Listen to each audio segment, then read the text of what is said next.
తగ్గించామండి. అదే విధంగా చేయడం కరెక్ట్ కాదు అని అనుకున్నాం. ఎందుకంటే హైట్ పెరిగిన కోర్టు అడ్డంలో కూడా పెంచాల్సి అది పాసిబుల్ కాదు. కాబట్టి ఈ సంవత్సరం ఈసారి మన గణేష్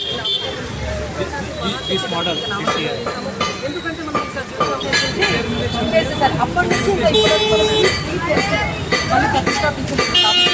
మళ్ళీ అమ్మవారిని కూడా పెద్దల అమ్మవారిని మా కొత్త గ్రామదేవత కూడా మేము యూజ్ చేస్తాము.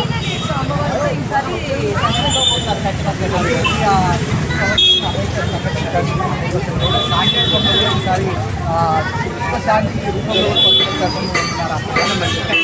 అది కూడా ఒక భాగమే అంటే గతంలో అంటే ఎప్పుడైతే ఒక్కొక్క అడుగులో మొదలు పెట్టారో అదే అదే మొదటి వచ్చేది ఒక్కొక్క అడుగు ఏర్పాట్లకు సంబంధించి ఎలా కొనసాగుతుంది మళ్ళీ మొత్తం బ్యాక్ ఏం రావండి. కొంచెం మా బస్సు కానీ ప్రజలు కానీ వాళ్ళు ఫోన్లు చేసి చిన్నగా చేయొచ్చు అని మొత్తుకుంటున్నారు ప్రతిసారి.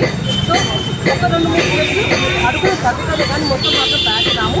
సో అటువంటి ఒక కన్స్ట్రక్షన్ అనేది ఇంకా సాఫీగా జరుగుతుంది.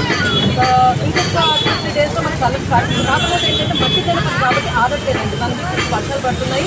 మళ్ళీ గణపతి గమనించినట్లయితే అవన్నీ మళ్ళీ రీఫినిషింగ్ చేస్తాం. దాన్ని చేసిన తర్వాత మళ్ళీ ఒక 2 రోజులు ఆరాలని ఆరిన తరువాత కలర్స్ నెక్స్ట్ వీక్ మేము ప్రారంభించబోతున్నాము. భక్తుల దర్శనం మాత్రం ఖచ్చితంగా 2 రోజుల ముందు స్టార్ట్ చేస్తాము. కళాకారులు పాల్గొన్నారు. ఎక్కడ నుంచి వస్తారు అంటే మెటీరియల్ అంటే ఎక్కడి నుంచి వస్తుంది? మెటీరియల్ కూడా బిజినెస్లోనే వస్తుందండి. మన వాళ్ళు కానీ వెదర్స్ ఉన్నారు. ఏదో ఒక్క ప్లేస్ అని చెప్పలేము. ఎందుకంటే ఇది ఒక విశ్వకర్మ మహాగణపతికి అన్ని స్టేట్స్ల నుంచి అందరు మెంబర్స్ చేతులు పడుతుంది. సో ఇది మాత్రం ఖచ్చితంగా దర్శనం ఇస్తాము. ఈ మెటీరియల్స్ అన్ని మనకు జూట్ కానీ జనపనార కానీ ఈ మట్టి రాజస్థాన్ నుంచి స్పెషల్ ఫ్లే ఉంటుంది. మన మట్టి అంటే మనం ఆర్గానిక్గా యూజ్ చేసే మట్టి కాదు, స్పెషల్ ఫ్లే ఉంటుంది. అది మిక్స్ చేసి మట్టి ఆ పూతగా గణపతికి పూస్తారు. కాబట్టి మన ప్లాస్టర్ ఆఫ్ ప్యారిస్కి దీనికి డిఫరెన్స్ ఏంటంటే ప్లాస్టర్ ఆఫ్ ప్యారిస్కి సింగిల్ లేయర్ ఆఫ్ స్టీల్ పడుతుంది. అది మట్టి గణపతికి వచ్చేవరకు డబల్ లేయర్ పడుతుంది. కాస్ట్ కూడా పెరిగిపోతుంది.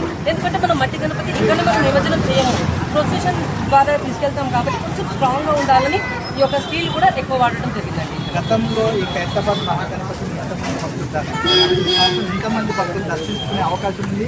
అంటే వచ్చే భక్తులకు మీ ఉత్సవ కమిటీ సభ్యుల తరఫు నుంచి ప్రతి సంవత్సరము గెస్ట్ చేయలేకపోతామండి. మేము ఈ సంవత్సరం 2 lakhs 3 lakhs per day అని అంటున్నాం. కానీ అది మేము చెప్పిన దానికన్నా ఎక్స్ట్రానే అయిపోతున్నాం. ఎందుకంటే మన హైదరాబాద్ గణపతి మెయిన్గా హైట్లో ఉన్నది ఒక ప్రత్యేకత. దానికన్నా ముందు ప్రత్యేకత ఏంటంటే 4 కిలోమీటర్ల గణపతిలో మనకు హైదరాబాద్ గణపతి ప్రత్యేకత ఉందండి. ఎందుకంటే మేము చిన్నప్పటి నుంచి వినుకుంటూ వస్తున్నాం. మాకు బస్సులో కూడా ఎక్స్పీరియన్స్ అయ్యింది. కాబట్టి భక్తులతో ప్రతి సంవత్సరం పెరుగుతూనే ఉంది. ఎగ్జామ్స్ కౌంటర్ అంటే మాకు ఇవ్వలేము. మనం ఆ డే బై డే వచ్చి కౌంటర్స్ ప్రకారం అయితే నేను తప్పకుండా ఇవ్వగలుగుతాను. ఏర్పాట్ల సంగతి మాత్రం వచ్చే భక్తులకు మాత్రం ఈసారి ఎవ్రీ ఇయర్ లాగే ఫీడింగ్ మదర్ ఫీడింగ్ బ్యాగ్స్ కూడా మేము పోలీస్ వాళ్ళని రిక్వెస్ట్ చేయబోతున్నాము. అది అంబులెన్స్ ఫెసిలిటీ ఖచ్చితంగా ఉంటుంది. ఎందుకంటే కొంచెంమంది లైన్లు ఎక్కువసేపు నిలబడడం వల్ల కొంచెం గిడినెస్ వచ్చి పడిపోతే కనుక మనకు డాక్టర్ ఫెసిలిటీస్ కూడా ఇక్కడ పెడతాం. మెడికల్ క్యాంప్ కూడా పెట్టుకున్నాము. దాంతోపాటు ఒక అంబులెన్స్ కూడా ఉంటుంది. ఇలాంటి మన అవాంఛనీయ సంఘటనలు అయితే మా స్టాఫ్ మొత్తం మా స్టాఫ్ ఇండస్ట్రీస్ గవర్నమెంట్ ఏదైతే మన హాస్పిటల్స్ ప్రొవైడ్ చేస్తామో ఆ స్టాఫ్ ఇమీడియట్గా వాళ్ళకు సబ్సిడీ చేసే అవకాశాన్ని కూడా మనం ఏర్పాటు చేస్తాం.